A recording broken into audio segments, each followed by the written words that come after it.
Welcome to my YouTube channel. SSLC biology പരീക്ഷയിൽ ചോദിക്കാൻ സാധ്യതയുള്ള ഇമ്പോർട്ടൻറ്റ് ചോദ്യങ്ങളാണ് നമ്മൾ ഡിസ്കസ് ചെയ്തുകൊണ്ടിരിക്കുന്നത്. അതിൽ പ്രധാനപ്പെട്ടതാണ് രക്തനിവേശനം അല്ലെങ്കിൽ ബ്ലഡ് ട്രാൻസ്ഫ്യൂഷൻ. എന്താണെന്ന് പഠിച്ചാലോ? ഒരു വ്യക്തിയിൽ നിന്നുള്ള രക്തം അല്ലെങ്കിൽ രക്തഘടകങ്ങൾ മറ്റൊരു വ്യക്തിയുടെ ശരീരത്തിലേക്ക് മാറ്റുന്ന പ്രക്രിയയാണ് രക്തനിവേശനം. രക്തം നൽകുന്ന വ്യക്തിയെ രക്തദാതാവെന്നും രക്തം സ്വീകരിക്കുന്ന വ്യക്തിയെ രക്തസ്വീകർത്താവെന്നും വിളിക്കുന്നു. രക്തനിവേശനത്തെപ്പറ്റി നമുക്കൊന്ന് നോക്കാം.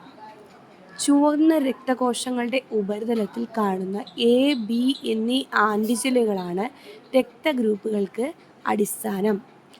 രക്തഗ്രൂപ്പുകൾക്ക് അടിസ്ഥാനം എന്താണ്? ചുവന്ന രക്തകോശങ്ങളുടെ ഉപരിതലത്തിൽ കാണപ്പെടുന്ന AB എന്നീ ആൻറ്റിജനുകൾ. രക്തത്തിലൂടെയുള്ള ആൻറ്റിജൻ ഏതാണോ അതാണ് ആ വ്യക്തിയുടെ രക്തഗ്രൂപ്പ്. അപ്പോൾ രക്തത്തിലെ ആൻറ്റിജൻ ഏതാണോ അതാണ് ആ വ്യക്തിയുടെ രക്തഗ്രൂപ്പ്. രക്തപ്ലാസ്മയിലുള്ള ആൻറ്റിബോഡികൾക്കും രക്തനിവേശനത്തിൽ പങ്കുണ്ട്. അപ്പോൾ ആൻറ്റിബോഡിയും രക്തനിവേശനത്തിൽ പങ്കുവഹിക്കുന്നുണ്ട്. ചില വ്യക്തികൾ AB എന്നീ ആൻറ്റിജനുകളെ കൂടാതെ D ആൻറ്റിജനും കാണപ്പെടാറുണ്ട്. ABയെ കൂടാതെ D ആൻറ്റിജനും കാണപ്പെടാറുണ്ട്.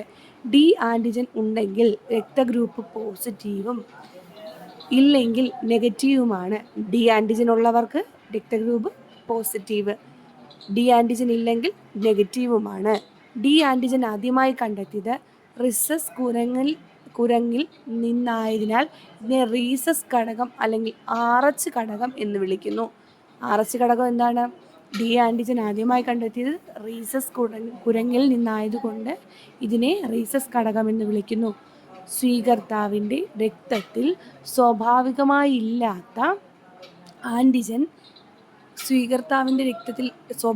ഇല്ലാത്ത ആൻറ്റിജൻ ദാതാവിൻ്റെ രക്തം വഴി എത്തിയാൽ അതിനെതിരെ സ്വീകർത്താവിൻ്റെ പ്ലാസ്മയിലെ ആൻറ്റിബോഡികൾ പ്രവർത്തിച്ച് രക്തം കട്ടപിടിക്കുന്ന അവസ്ഥ ഉണ്ടാകുന്നു.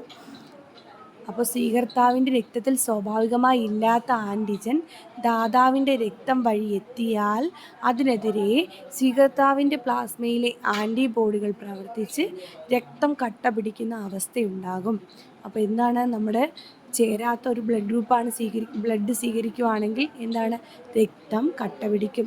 അതിനാൽ രക്തനിവേശനത്തിൽ രക്തഗ്രൂപ്പുകൾ നിർബന്ധമായും പരിഗണിക്കണം. രക്തനിവേശനത്തിൽ എന്താണ് പരിഗണിക്കേണ്ടത്? രക്തഗ്രൂപ്പുകൾ. അപ്പോൾ എന്താണ് നമ്മൾ പറഞ്ഞത്? രക്തഗ്രൂപ്പ് എന്താണ്? ചുവന്ന രക്തകോശങ്ങളുടെ ഉപരിതലത്തിൽ കാണുന്ന AB എന്നീ ആൻറ്റിജനുകളാണ് രക്തഗ്രൂപ്പുകൾക്ക് അടിസ്ഥാനം. രക്തത്തിലുള്ള ആൻറ്റിജൻ ഏതാണോ അതാണ് ആ വ്യക്തിയുടെ രക്തഗ്രൂപ്പ്. D ആൻറ്റിജൻ ഉണ്ടെങ്കിൽ പോസിറ്റീവും D ആൻറ്റിജൻ ഇല്ലെങ്കിൽ നെഗറ്റീവുമാണ്. നമ്മൾ സ്വീകർത്താവിൻ്റെ രക്തത്തിൽ സ്വാഭാവികമായി ഇല്ലാത്ത ആൻറ്റിജൻ ദാതാവിൻ്റെ രക്തം വഴി എത്തിയാൽ അതിനെതിരെ സ്വീകർത്താവിൻ്റെ പ്ലാസ്മയിലെ ആൻറ്റിബോഡികൾ പ്രവർത്തിച്ച് രക്തം കട്ടപിടിക്കും. ഇനി രക്തഗ്രൂപ്പുകൾ നോക്കാം, എന്നിട്ട് അതിൻ്റെ ആൻറ്റിജനും ആൻറ്റിബോഡിയും നോക്കാം. രക്തഗ്രൂപ്പ് A രക്തഗ്രൂപ്പിന് ആൻറ്റിജൻ A ആണ്, ആൻറ്റിബോഡി B ആണ്. A രക്തഗ്രൂപ്പിൻ്റെ ആൻറ്റിജൻ A ആണ്, ആൻറ്റിബോഡി B ആണ്. B രക്തഗ്രൂപ്പിന് ആൻറ്റിജൻ Bയും ആൻറ്റിബോഡി Aയുമാണ്. ആൻറ്റിജൻ Bയും ആൻറ്റിബോഡി Aയുമാണ് B രക്തഗ്രൂപ്പിന്. അതായത് ഏതാണോ രക്തഗ്രൂപ്പ് അതായിരിക്കും അതിൻ്റെ ആൻറ്റിജൻ. ABയുടെ ആൻറ്റിജൻ Aയും Bയുമാണ്, അതിന് ആൻറ്റിബോഡി ഇല്ല. O ആണെങ്കിൽ അതിൻ്റെ ആൻറ്റിജൻ ഇല്ല, പക്ഷേ എന്തുണ്ട്? ആൻറ്റിബോഡി ആയിട്ടുള്ള Aയും Bയും ഉണ്ട്. ഇതാണ് രക്തഗ്രൂപ്പ് പഠിക്കുമ്പോൾ നോക്കേണ്ടത്. A രക്തഗ്രൂപ്പിൻ്റെ ആൻറ്റിജൻ ഏതാണ്? A തന്നെ. ആൻറ്റിബോഡി ഏതാണ്? B. AB രക്തഗ്രൂപ്പിൻ്റെ ആൻറ്റിജൻ ഏതാണ്? Aയും Bയും. എന്നാൽ അതിന് ആൻറ്റിബോഡി ഇല്ല.